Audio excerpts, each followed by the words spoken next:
it's cool to like, oh, I'm trying to get placements and stuff. But I am a person by heart. I don't wait on nothing. I don't wait on people. I don't be waiting. I don't be waiting to see if this gonna get placed. I'm the type of person, I'm gonna just go with the vibes and energy and go get it. The One More Time Music Podcast. Genuine conversations with genuine people about music. Hosted by Henry with a 3 and Playback Ben. Went from Beamer Coops to Pencils. Don't want this to end, so part that one more time. Part that one more time. Part that shit like one more time. They part that one more time. Ladies and gentlemen, welcome back for another episode of the One More Time Podcast. I'm your host, Playback Ben, here with my co-host, Henry with a 3, a.k.a. the Trap Jack Black. Trap Jack Black. Who do we got in the hot seat today, my guy? Welcoming in on episode 55 of the One More Time podcast, legendary actress and director. She was just a co-host at the Met Gala yesterday. It's Regina King. Regina. Y'all serious? No, because when you said actress, I already was like, huh? What are you making me look too good right now? Like, Yo, so many people, like, their face turns from like, oh, he's introducing me. No, Nice. yeah. And then they're like, Go south. does he know who I am? And then they're like, then the light switch fucking clicks on and they're like, Classic. Oh, okay, he's fucking with me. like literally, but Regina King though, that's a great one. Yeah. I always I look like Sanaa Lathan all the time. I dropped the ball. I hate when they tell us who they look like and then it's After way the better fact, than it's too whatever late. you came up with. Legit, I always get people be like, oh, you look like, I'm like, oh my God. She's In pretty all beautiful. seriousness, we have DJ, producer, radio show host, podcast host, manager. The list goes on and on. We got record label owner, real estate. Don't forget that one. Ownership. Exactly. Period. We got a legend in the building. We got Beelax. Beelax. Yeah, I gotta represent because like a lot of people gonna put you in a box. You know what I'm saying? Even with you guys, y'all individuals, but a lot of people put you in a box. I have to let people know everything. People don't working have hard. most Like, people don't have it's just like- one title these days, you know? Like you kind of got to do more than one thing. I feel like in If the you modern. want it, like I mean, it depends on what you want. True. I know people who don't do more than one thing, but they complacent, they cool with it, and I fuck with them. At the end of the day, that's you. You an individual. I just look at people individuals. Like whatever you do is just for you. Okay. You Yeah. know what I'm saying? Like, Person by Yeah, person but like basis. your list is pretty fucking long. It is. Like, who do I get this from? Like I mean, like, where's the focus right now, mostly? Or do you literally just any given Every day you're day. bouncing from like? every day, I'm bouncing different roles every day, like all throughout the day. No cat. Really? You do a little bit of each one every day? No, for real. Or do you take like a few days to do this Because one? I'm gonna be real, like I would still do a 9 to 5 right now. Because I'm not like when COVID hit, like I was just like fuck this. I'm Yeah. gonna just focus. I got a couple businesses that I know. Even if a pandemic hit, I'm gonna be good. Because even with DJing, that's not gonna hold you in a pandemic. You can't be around. You know what I'm saying? So you gotta have passive income. So that was really like my focus. Like when COVID hit, I had already just had bought my house like months before COVID hit, like 8 months before. I bought a rental property in Atlanta. Like, My wife and I have considered that. Is that a pain in the ass though? for me right now, it's not. I'm gonna be Because like honest. your tenants are cool and like it's Yeah. just kind of on. Well, like, from what I hear, the key is to have a property manager who you break off to just handle everything with the tenants, and then you don't have to even meet but the do you tenants. or do you manage it and like deal but with the right shit? now it's not out of my control, so I can manage it. Yeah. You know what I'm saying? Like when it become, you know, when it's gonna be like, okay, I can't do this. Yeah. I'm gonna call. Let me hire somebody. Yeah. $15 an hour. Take care of this assignment. Yeah, but Damn. nah, I can do it myself now. Yeah, that just like, man, you catch a shitty tenant and it's like Right. game changing. That's the only part Life you is can. over. Yeah. No, for real. Like I'm not gonna say like it hasn't been. It's been 2 years. I had one when the pandemic hit. She was paying on time and then she stopped paying on time. But what I did is I did a short term lease. I didn't do 12 months. I did 6 months. So I was able to go ahead. I see that you ain't finna be on time. I didn't renew her. Yeah. So Yeah. that's how I would do it. I'm paying the property manager to handle that shit every That time. sounds like an awkward conversation. I'll make of less like, money. I know. Yeah. Hello, I want nothing to do with that. due, I don't- motherfucker. I'm good on that. No Yeah. way. Y'all don't want to do it. I don't want to No. do it. But I don't want to deal with Brent, people I'ma do dodging it. rent. No. But yo, so you are pretty fresh off tour. Yes, I'm fresh out the Lotto tour. Yo, Big Lotto. Big Lotto tour. And she one of the hardest female rappers out right now. Really Undeniably. rappers, period. But Yeah. at the end of the day, she's doing her thing, and I was blessed to be a part of her history, like, for real. No, Or just facts. history in general. That's facts. So you were DJing for J Young MDK. Yeah, that was the opening act for Lotto. How did that even happen? Shout out to my boy, my friend, like Jalen Smith. He's a photographer. Like, he cold as fuck, but he always just be like looking out for me, and I look out for him, like with different things, opportunities and stuff. So I just like would just hit me like. It's not the Jalen Smith. The Jalen Smith. He hit me and was like, "Yo, you trying to go on tour?" That was literally the question. And wow. Because he's his photographer and he's visual content creator. Okay. So it just, I'm like, it's all about who you know. Like, I'm blessed. Like, I worked hard for that because I've been in the game like it's been like 7 years. I'm tripping. 7 years. I got my first big like tour. Yeah. So, but that wasn't the focus all the whole time. So how was the tour? Overall, did you feel your performance was? I learned. I feel like I did good. I feel like you only get better when you starting out. You know what I'm saying? Like for me, it was a learning experience. I felt like I did my thing too. I got footage. You know what I'm saying? How long have you been DJing? Niggas going crazy. They didn't even know the artist, and I was checking out the Denver. I was checking out the Denver footage. I was literally. I'm sorry, y'all. I had to get hype on that one because her hat almost flew off. Everything. She's so excited. I know, like they literally was doing anything I said. Like I felt like that energy was good, but then it would be a show. Maybe like 75% did. You know what I'm saying? So because you were like, "Yo, get your lights out," and at first you could see their faces of like, "Okay, I guess I'm doing this for this." Assumingly they have no idea who the fuck you are. Right, they don't. And they don't know the artist. I've never been in that city, like Denver. They don't even know the opening artist, probably. They don't even know the opening artist. They're there for fucking Latto. Yeah. But they're like following your orders, It's like, it was crazy to see. And there was no music, because that show in particular, like I ended up getting on stage late. Not saying it was my fault, whatever, but it was just like it cut into my music. Likely story. It cut into my time. Like I couldn't fucking do nothing but just like get them lit and then have him come on. Because normally I would have like a little set before. Yeah. Like I play music. Yeah, exactly. You'd be mixing shit. Yeah. Mm-hmm. Yeah. But shit, it is what it is. So, did you learn something like from Latto's DJ, for example? Like, are you studying like DJs when you're going out and doing shows? You know what I mean? Like, for sure. Latto DJ went crazy. Like, he legit. Like, I was watching every DJ. Even DJ Sosa, he was hard because that was who I would like link up with when I get on stage and stuff. Yeah. Like, I was able to catch a vibe and watch him. He's super talented. Period.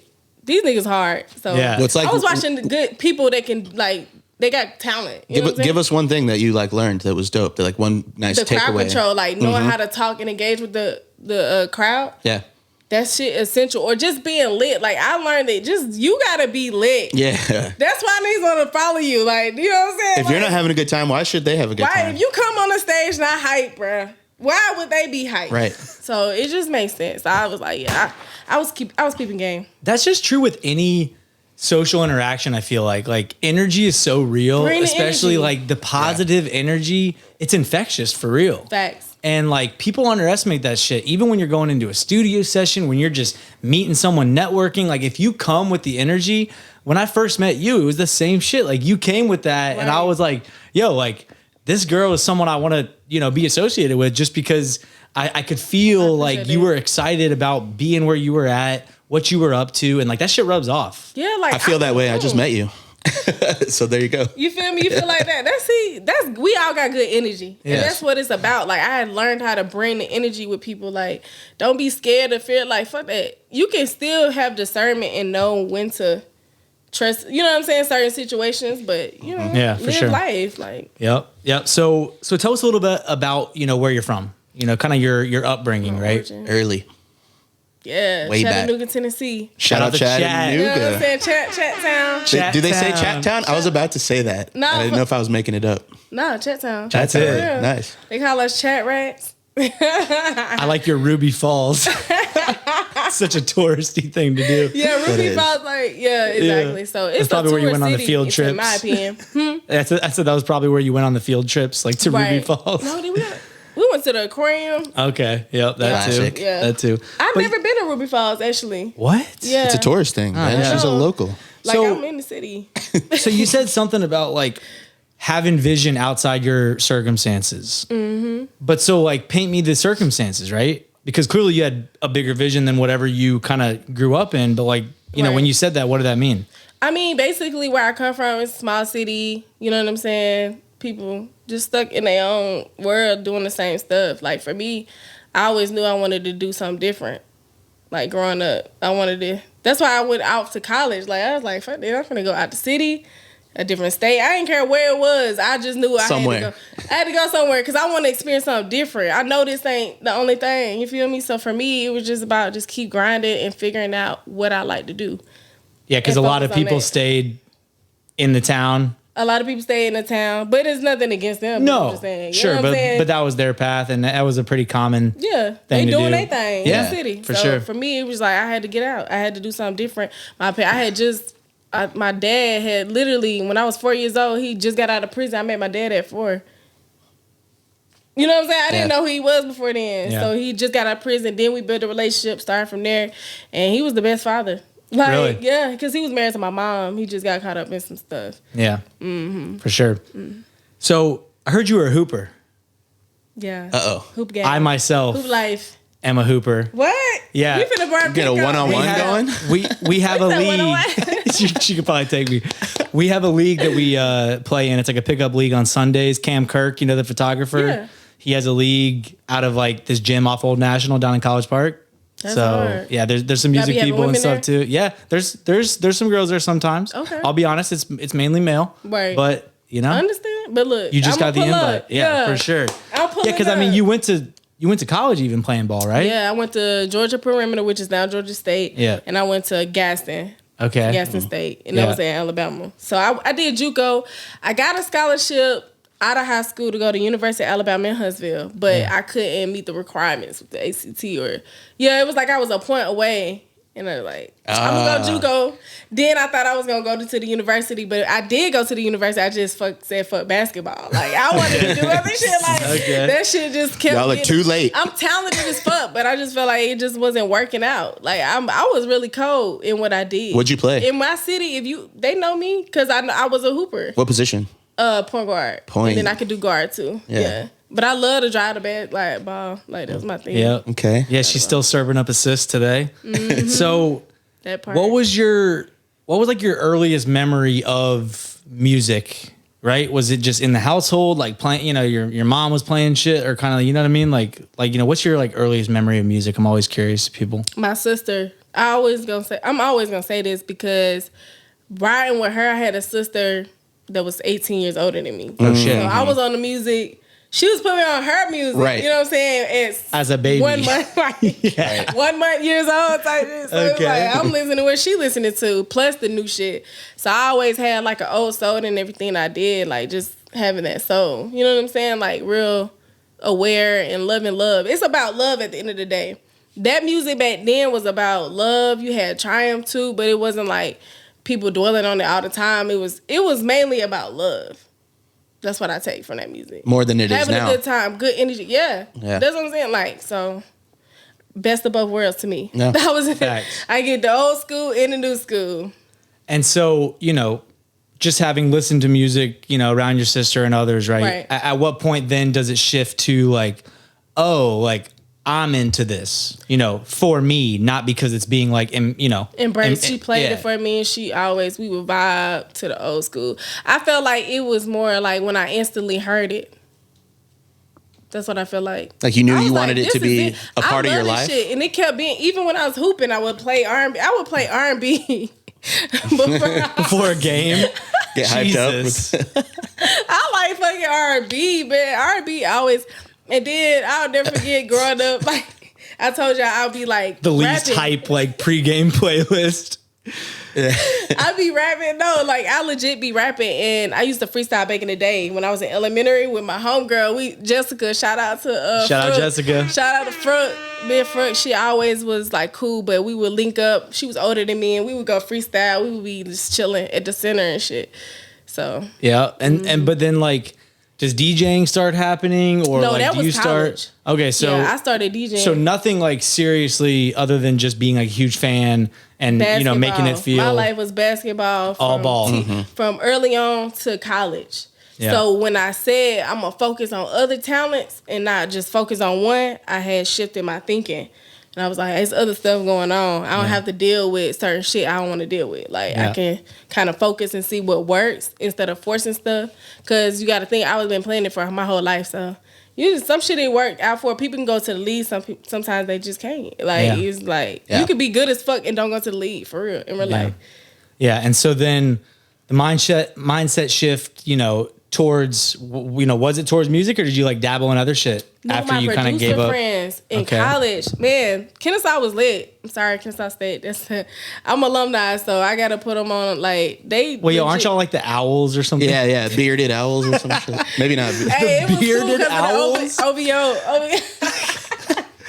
Nah, I fuck with Drake too heavy though. Like, but yeah. I mean, I just went to the school for the education, and I kind of got persuaded in the sense of like, well, not persuaded, influenced, because I was exposed to it, and then I was like, I like it, and I wanted to move to Atlanta and like keep furthering my college and get my bachelor's, so it made sense. And so you were just around homies that producers. They were producers? We would kick it. We just cook up. I'd be in the room with them while they cooking up. They would teach me shit.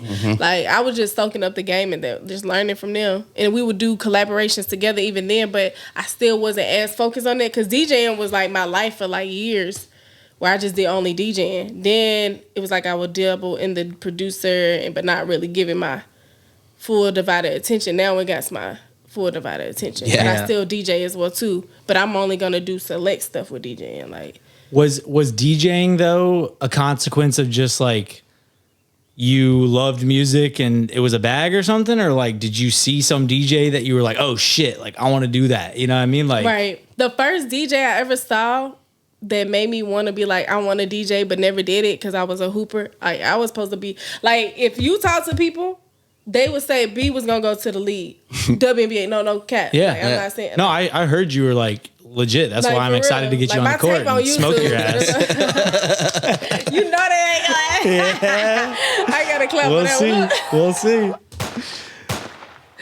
Y'all funny. What was the question? We're gonna videotape this fucking one-on-one game between me and B. Nah, for real, and put it on the internet. Oh yeah. What did I just sign up for? God yes, dang. come on. Yes. Oh, it's gonna go so viral when you get smoked, Ben. God. Let's go. Playback Ben gets ass beat by Beelax. Right. This is good content.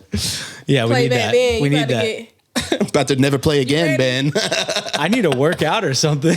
Like train. Nah, you gotta be there. Matter of fact, I'll take both of y'all.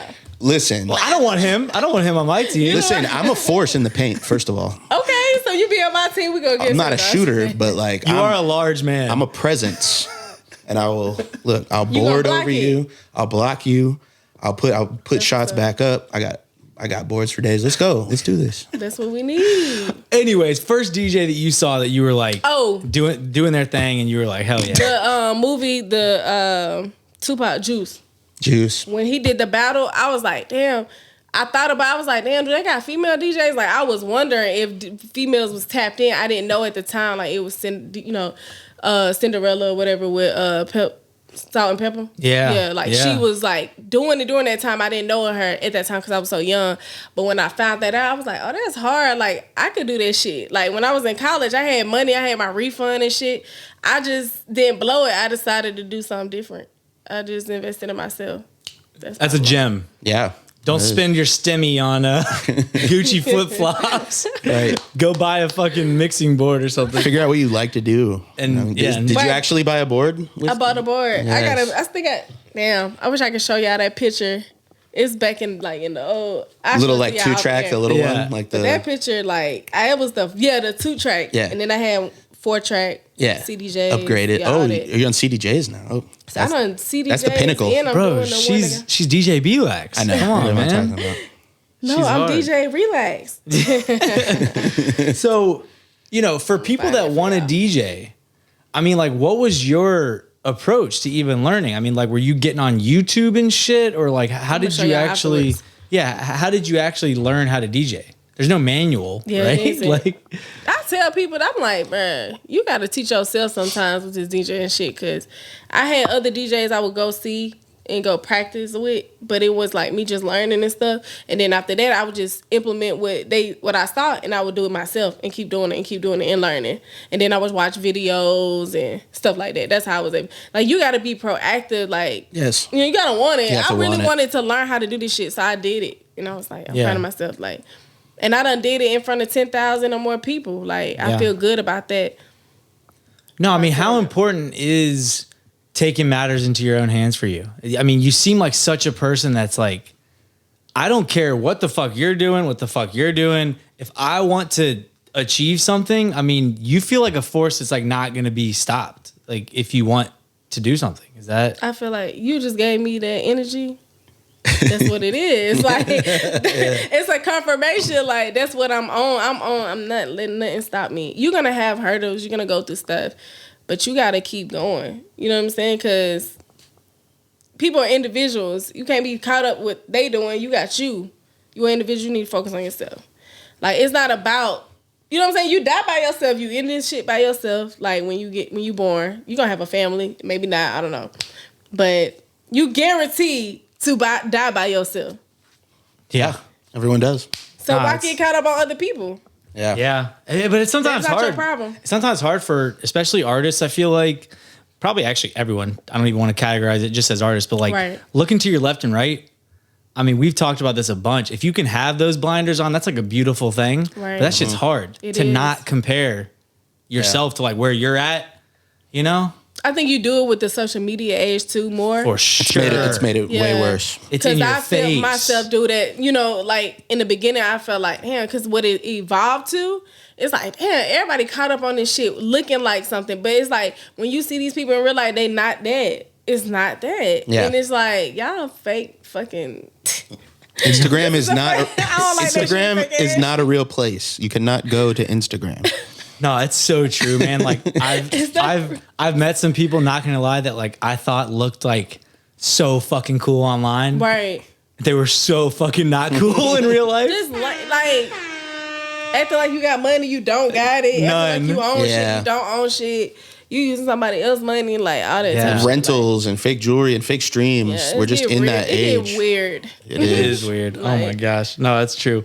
Okay, so you know, Moran, I just wanted to point this out. I mean, he said he saw you. Shout out Moran real quick. Yeah. Shout out Moran the Man. My brother. Yeah. Because, I mean, he's definitely become, I mean, is it a mentor, you know, type of figure for you? Brother, like a big bro? For sure. Yeah. He put me in the game. He basically put me on. Yeah. Like, he wanted to make sure, like, yo, I want you to meet other people. I want you to be straight, like, because you talented. Yeah, because he saw you DJ, because y'all were, like, DJing the same party or some shit, I think? Yeah, I think it's he do it first. Yeah, I was the last set. He DJ'd first, I think. And then when I went on, like, everybody stayed for my set. And then, like, it was, like, one of the best parties of my life. Yeah. Like, legit, I mean, like, everybody was lit. It was, bruh. He set up the pins so you could knock them down. Literally. When he saw that, he was like, yo, I need to know you. I need to know what's going on. No, he definitely described it as, like, pretty effortless, right? And when you see someone do something hard effortlessly, whether it's rapping, you know, playing ball, you know, DJing, whatever. Solving a Rubik's Cube. Yeah, being a fucking accountant. I don't care what you're doing. But like when you know that whatever they're doing is not, you know, easy to do, and then you see them almost like, you know, effortlessly executing against it, like that's a beautiful thing. I mean, do you feel like it is pretty natural to you? Like even from that first party that he saw you? Yeah, that was 2017, like September. I felt like at that time I had just caught on how to DJ. I was like, because it was 2 years since I started, and I was like, yeah, I got it. When you can I made small crowds do stuff. Yeah. And I went to bigger and bigger, and it's like, okay. It's confirmation, like, okay, I'm doing it. Like, you can do it. Yeah. You good. What's that feeling like? I've never DJ'd, obviously. And it's good when the crowd fucks with you, like, but it just, your energy, it feels like, I don't know, it feels like a high. I can't explain it. It is. It's like you want to feel that shit again, too. Like, you want to, like, have everybody have a good time. Like, yeah. I don't like all that fighting shit. Yeah. Keep that shit at home. We all have that. I want everybody just to have a good time, no drama, no nothing. I heard there might have been a fight at one show that you DJ'd. Yeah, it was a fight. For sure. Can we get that story real quick? Oh, Seattle, they just lit. I mean, even Seattle? Yeah, like they In Washington. Damn it, they Seattle. found at the Latto after the show. They found after the Latto show. I was like, it's confirmation. Seattle is just dark, like, cause y'all got the highest suicide rate, right? Cause it never gets sunny. It's relatively gray a lot of the year. Yes. You know what I'm saying? So I've been to people feel Seattle depressed. a bunch because my like best friend lived out there, and I caught it like amazing weather. So I don't actually have this experience, but Wow, rare. it is very gray. It's like this drizzly rain. It's not even like raining hard, so people can just get by with like a little rain jacket. But it's even all like, the time. But it's a lot. Yeah. It's a lot Exactly. of the year. Yeah. So they depressed. People Yeah. are not feeling happy or whatever. The mood is not right. So I understand that part, but for me, it's just like, you ain't gotta show me nothing but twice, I guess. I don't know. I see Seattle. She's never going back to No, Seattle. I'm gonna go back. So fighting ain't gonna stop me. But I'm just saying, like, cause y'all do this shit after the shit. But one time, the one Moran told y'all about was during the shit. You know what I'm saying? Like during we the set, DJed, yeah. the fight closed. That's what closed it down. Like the fight. It ended the I whole don't night. like that. Like, do that shit afterwards. You Yeah. know, man. Yeah. No, I agree. Don't It do it. seems like it would be like a high. I mean, even watching you, rally the people to get their phones out. Yeah. You almost like feel like this powerful, like, I don't know. Like for me, I would like power trip over that shit. Be like, get your phones out. Show me your lights. You got a whole movie, like, your scene is different. I can feel you. I'm just saying, you're like, you're gonna be a good actor. I just too. can catch myself being like a little too comfortable with Yeah. like giving them, commands. Like, Now everybody empty your wallets. Give me all your credit cards. everybody donate $10. No, Yeah. Cash no, at me. if you love, at Playback you get Ben. them. If you say, if you do this, if you do that, they gonna eat it up. You know what I'm saying? And that's what I learned too on tour. Like, if you just be like, if whatever they own is the fire shit, you just let them know. Yeah. And if you're Put your really hands up, genuinely make some about it, noise. if your energy is really about it and you're really like into it and you're believable, it's like Right. it's like an actor, actress, If you're like playing the part, then people are way more likely to reciprocate that energy, I think. Nah, for real, that's facts. Yeah. Agreed. So you end up working your way into radio, I think, by way Moran. of, the relationship with Moran. Tell us about kind of like, what were you doing early on, being around the radio? Because I know you Yeah. weren't like jumping right in and hosting your own show at that point or anything, right? So like, tell us about kind of the early radio days, like, what you were doing. So we was on iHeartRadio early radio days. I liked it. It was dope. Moran, we was the mix show DJs there or whatever. We had our own show. We would do topics and stuff too. But I would do the DJing for sure. I felt like at that time I didn't want to do radio, but when I was exposed to it and got to learn it, I was like, okay, I could do this. Because I never thought about it before. Yeah. I'm not going to sit here and be like, I wanted to do radio. Like, that's not what it was. I was like, do I really want to do this? But I like it. Because you get to really kind of just, I guess, brand purposes, be able to have stuff on your resume, and you get to, like, still consistently work on your craft, Yeah. And I feel like there was a bunch of like people that you probably met, right? Many celebrities, like, yeah. Yeah. You know what I'm saying? So it was like, okay, this is helping the marketing and shit. Like, but after a while, you kind of just be like, well, shit, I really just want to be on for real. Like, you know what I'm saying? I'm around all this shit. If I'm going to be around all this greatness, I need to be better. Like, I need to be on this shit. So that's how I look at it. If I'm around people that's doing it, it's tangible. Yeah. You know? And so is that what kind of inspired like Moran to, start Infinite Vibes with you at that point? Was Yeah. kind of y'all had just seen like, yo, like, Shout out Infinite Vibes real quick. yeah, shout out Infinite Vibes. Infinite Vibes, I was talking to Moran. We've never done this, but I think we could do like an episode swap. I love one that. week. Y'all need to come on the show. Have you ever heard of Then even we that's come a on thing in the podcast world? You need to do your homework, man. You're worst podcaster ever. Teach me. Shows Jesus. shows on do game. episode swaps where we might post a Infinite Vibes episode to our platform. Oh. And they post a One More Time episode to their platform. Oh. Could be an old episode, Yeah. whatever, but it's that, That's hard. their audience, might trickle over to ours. Ours might convert to theirs. And I like yeah. that. Yeah, that's cool. That's It's dope. a And we nice- got to come on the show Right. and Well, do yeah. a topic, and then y'all come on our show and do a topic. Yes, and I already talked about we need to be doing that. Getting on These guests and stuff are cool, but like talking about just topics and shit is definitely like, and I feel like we do that throughout the interview, but it definitely is very like biographical. We want to know who the fuck you are. We're not just talking about your opinions on some random topic per se. We definitely want to know like your story. You know what I mean? I love that. Yeah. So, you guys start Infinite Vibes, and that was right at the pandemic, I think, right? Yeah, it was 2020. Now, we got 20 Infinity, which is Moran company. Okay. You feel me? Media company. And Infinite Vibes is under 20 Infinity. Okay. And then we started it, Infinite Vibes Show together. Yeah. And of course, we a part of 20 Infinity too. Yeah. Me and D-Lou. And I mean, this is the first time I've actually gotten to interview someone who does the interviewing. What's your process like? I mean, because you guys have had some killer guests. You've had Jid, Coi Leray, we done had a lot of people. Light Skin Keisha. I mean, I think Cody Shane maybe even was on. I don't know. Like, there's. We haven't had her. Okay, you haven't. All right, but you've had a lot of. Everybody else, yes. You've had a lot of heavy hitter guests. Okay, awesome. And so like, what's your approach? Like, are you preparing a lot, or are you pretty like off the cuff?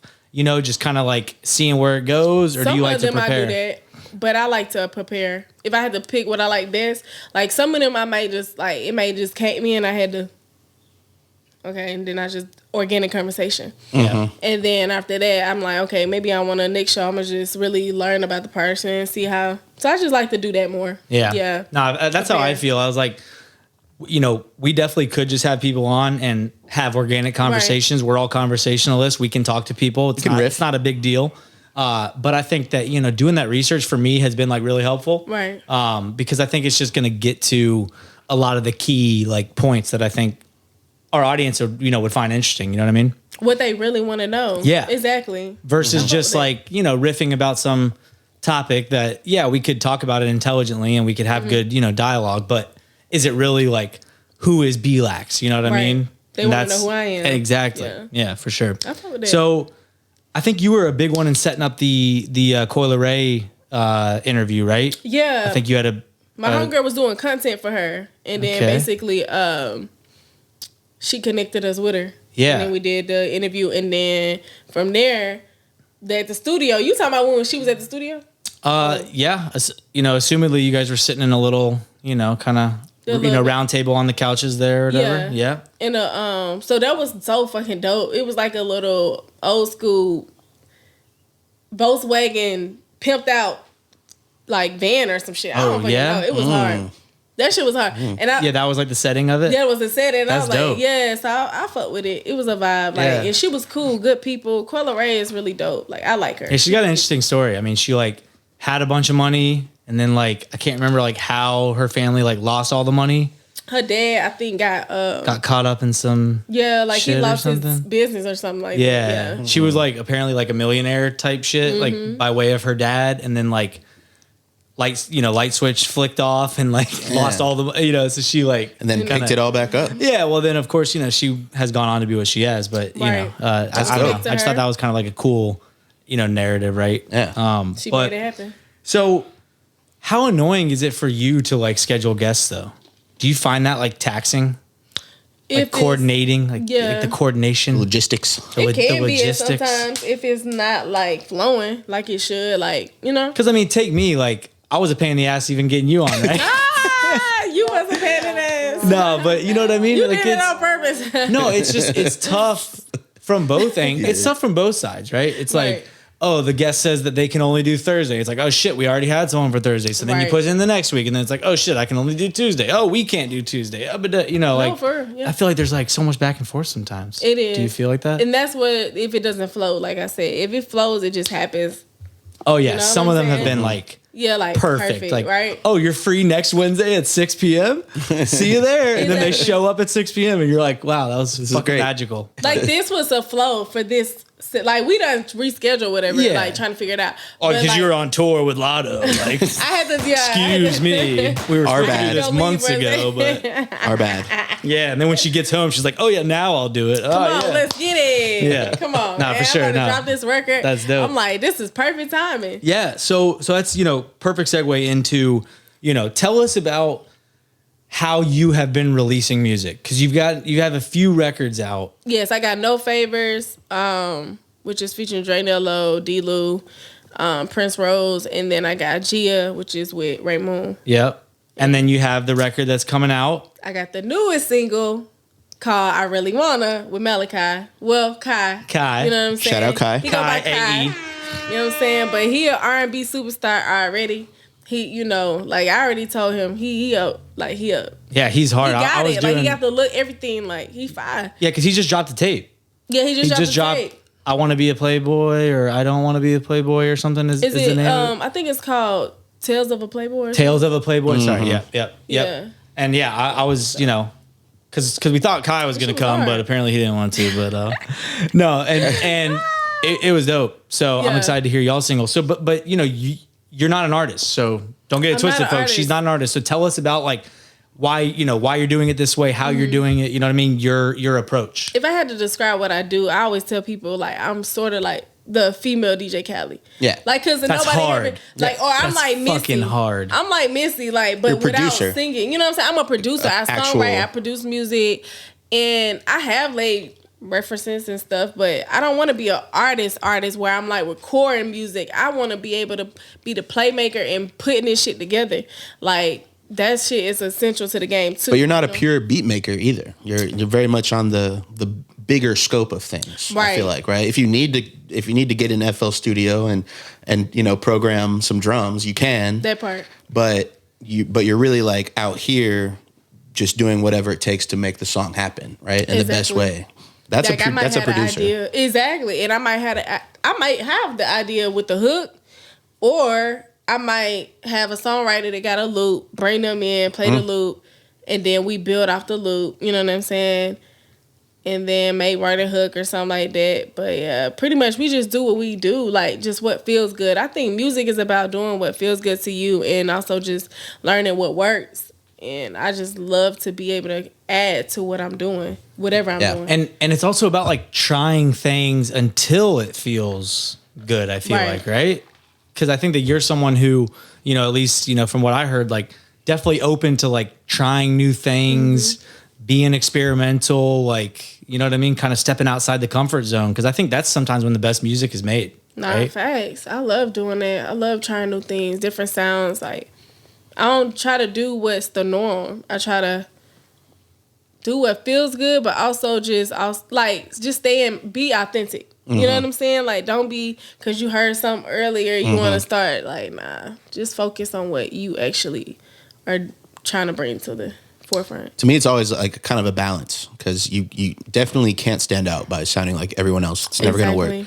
But also, it's hard to stand out when you're just completely left field and like no one can really resonate with it too. Right. So there's kind of a balance. It's got to like feel familiar but new at the same time. I think that's the best music and the stuff that wins. That's perfect way to describe that. Familiar but new. Yeah. Who's on the podcast? This was the most OG statement I've ever heard there. I was like asking them to describe their style, and they were like, new to the ear, but familiar to the spirit, or some shit like that. Yeah, I think it was Bijan Amir. Amazing. That's So he's like a super producer. Has, you know, he produced Ric Flair Drip, so that was his record, and he's got, you know, tons of other Bryson Tiller, blah blah blah. The list goes on. Yeah, like new to the ear, familiar to the spirit.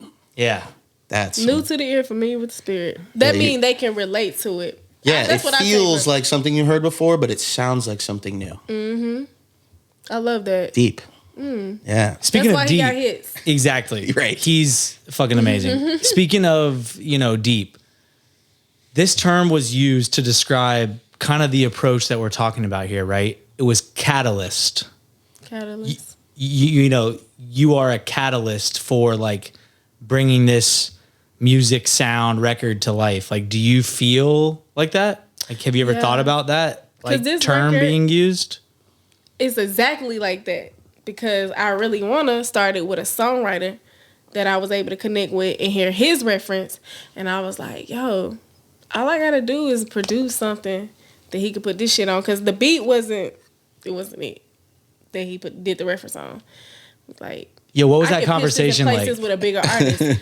Huh? Love the reference, but that beat. Yeah, like, is that a hard conversation? He knew the same thing. Oh, okay. Yeah, so he was like, oh, so he wasn't tripping. He was like, I know, this shit sucks. You're right.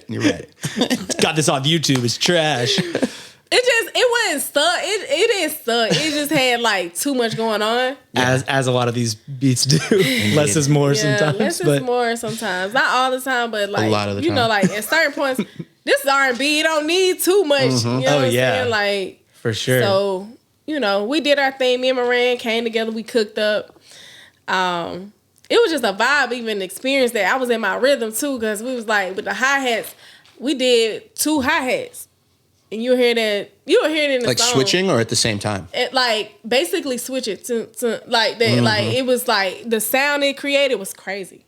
Yeah. I was like, wow, that shit hard. So we made a dope ass beat. The moment in it was so beautiful. Guy Malachi booked the studio, had him come pull up. He recorded 2 songs that night, but he did the record. And from there, we just like added to the beat, probably put more bass on it and shit. That was it. It was ready. Yeah. And then as the catalyst of the record, you then can go on and put the song out with the artists. Right, exactly. Like somebody, they know because I'm coming in, what I had to learn is I'm coming in, I'm not asking to be placed on anything. I'm coming in letting you know you come to this and this is the vibe. Like, come create with me. Because like, it's cool to like, oh, I'm trying to get placements and stuff. But I am a person by heart. I don't wait on nothing. I don't wait on people. I don't be waiting. I don't be waiting to see if this gonna get placed. I'm the type of person, I'm gonna just go with the vibes and energy and go get it. And what we do here is ours. me. This is ours. So then let me ask you this, because I mean, you've done this. Like, literally Put out music with artists. You put out music on your streaming platforms as a, primary artist, just like the artists that are actually the artists on the record. Right. Similar to a Khaled or whatever, right?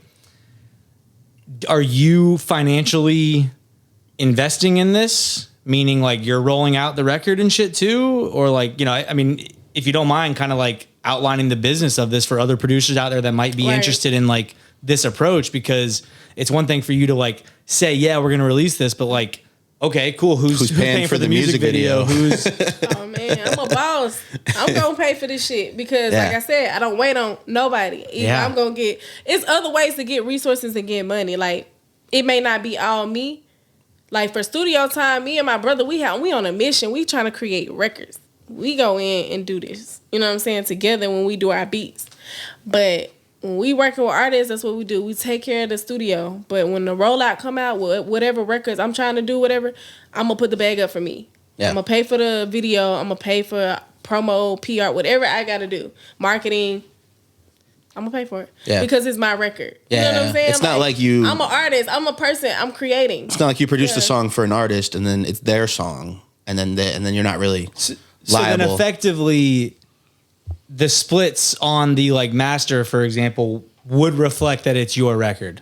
It's my record. Yeah. Exactly. Okay. Exactly. Okay. Yep. But everybody get their share. You know what I'm saying? Because I'm for everybody. No, for sure. Yeah. But I mean, still. Yeah. You'll see writer, producer, right? Yeah. Yeah. And that's you. Okay. That's me. Yeah. No, it's interesting. My government. She's taking responsibility for like this is my song. It's my baby. Yeah. Whatever happens. And I think that's where maybe we, we're doing it. I mean, no, like I think we did a similar approach, but I think that like owning it more as like your record. We've done it like pretty 50-50. I'll split a song with artists. We both pay for the video. We both pay for whatever, everything. And we both have our names on it. But I've never really like been like, this is my record or my project. It's still, but you invested in yourself. That's still the same thing to me. Like, if you want something, just invest in yourself. Even if you do go half with somebody, but when you branch out and do it on your own, unless I go to the bank, I'm going to go to the bank. If I want to get some money from somebody, I'm going to the bank. Right. Whether it's credit, you know what I'm saying, cash, whatever, you gotta figure that shit out. Like that's what I'm for. No, that's hard. I'm interested in that though. Yeah. Definitely. Like, you can do it. I definitely. It's already done. Yeah. I just haven't like heard. It's comforting to hear someone talk about it that's done it. Now it's more real to me, I guess. That's real. Yeah. Thank you. I'm glad I could just. This is a great episode so far. Yeah, amazing. That's hard. So I do want to take a left turn here and just buckle up because this is an interesting left turn. We talked about the many hats that you wear, right? Manager is one of them. As someone who manages, why the fuck would you do that? I know, right? Are you fucking crazy? Are you an idiot? No, I'm kidding. But like, kind of. Shout out managers. The only reason I manage is because I can't make music and I can't rap. So you said making music and making music and being a manager is hard. I'm just saying, like, it's too much. Managing is, especially y'all artists out there. God dang. Nah, for real. Can y'all just give us a break? Can you just do your shit sometimes? No, I mean, but honestly, like, Focus. what exactly, guys? Like, I think all artists should be prescribed like Adderall for attention deficit disorder. So. Tell us kind of what was the thought process though about management and tell us a little bit about your artist and kind of what drew you to him specifically. Yeah, well, my God-given ability is to help others. Sure. So with that being said, I'm going to do it even if I'm doing music. I'm always going to want to help others even though it may be like, oh, why did I do this? Like, why the fuck did I sign up for this? So you learn and see exactly what you want to do. Like, you like, okay, now I know I can manage an artist, but I need to do it when I'm ready, not force it in. Like, you know what I'm saying? So for me, it's like it can be ups and downs in it because you want the best for somebody, but they may not fulfill their potential at a certain point, stuff like that. Or you may not agree on what the layout, whatever. Was it kind of like, I feel like a lot going on. I feel like a lot of managers, was it a thing where you just kind of realized that you already kind of were managing someone and you just kind of realized you were basically already doing it and so you put the label on it? You could definitely do that, yeah. For me, I feel like I manage people in life every day. So it's like, when you're doing the music and shit, like when I'm in that mode, I'm doing that. So I do it already, but some people you just do business with, Yeah. Some shit just but business. I mean, we talked to Rico Brooks, who's a legendary music manager. I mean, he was managing, Boys in the Hood with Jeezy and Jody Breeze and all those guys. He was managing Gorilla Zoe, Young Jock back in their fucking heyday. And now all the super producers. He manages Sunny Digital. He was managing Metro Boomin and Southside. He's one of the most, renowned. Definitely check him out. He's prolific. A fucking amazing guy. His episode's dropping. It will already have been out, of course, by the time this comes out. So go stream that shit. Yes. But he talked about he talked about how like managing artists, man, specifically is like taxing. Yeah. I mean, he was like mentally, emotionally, spiritually, physically. I think you joked in a text to me, like, did he just describe with every ly adverb every word possible? that ends in ly? Yeah, he was. And drained. that's how he described. Not really. He was like drained. Yeah. Do you feel like, that way? Yeah, I'm only managing one, so I haven't got there yet. So it's about knowing that you on your grind, you doing that for sure. But for me, it's like I don't see myself managing 10 to 12, like a whole bunch of artists. Yeah. I see myself managing an artist, developing the artist, getting the artists together right, no matter how long it take, and them being successful in what they do. Like it paid off. That's what I see. Yeah. I don't see it like me doing multiple artists. And I'm sure it has like to depend on the Wayne. artist, But like, you can find an artist that's probably easier to manage than another artist, of course, right? You might have like someone that's not as taxing than someone else might be. Yeah, exactly. It may just flow. They get it. Yeah. But I think one right now is good for me right now until I get to the next level. Then I can open up to like multiple. Cause like I like what Lil Wayne did with Nicki Drake, and you know what I'm saying. So he did his thing. Like that's smart. You know what I'm saying. All money aside, if you had to choose one hat to wear for the remainder of your music career, one hat. yeah, just like if you can make the exact same money managing, making music will always be that. Always. So production. So the like executive producer, creating, yes, that's always gonna be because I love doing it. So you're saying you ditch your artist as quick as you came in. If it's for production, we all gonna be creating. It was a hypothetical situation, guys. I'm just kidding, but no. So that's where your passion lies. So like the DJ shit would go. You'd really be focusing on making music with artists. Like that would be your thing. Yeah, one thing. Yeah, and then if you had, this is a hypothetical world where you have to wear one hat. Yeah, I know this isn't. That's the one. That's mine too. That would be it. That's it. In the music, the one hat that I'm always gonna do no matter what, and I don't care about nothing. Like if I had to just one hat, it would be making passive income, making money. Love passive income. Shout out. Oh my gosh, I love that. I love waking up and not having to work for it. Checking how much you made last night. Oh, nice. Perfect. Good night. Yes. I can buy that Lambo today. No, that's I'm dope. about to buy my first car. Okay. Like that. Not saying it's my first. Actually, it's gonna be my third car, but my first car where I feel like it's on a like luxury level. You know what I'm saying? Because Something you really wanted. something I really wanted. I had to get something to build my way up because I had just bought a rental property. So I chose not having, because you can live above your means. It's easy to fucking do that now. Most people do. Like, Most people. it's easy to do that. I had to just be like, that's not the car you need right now.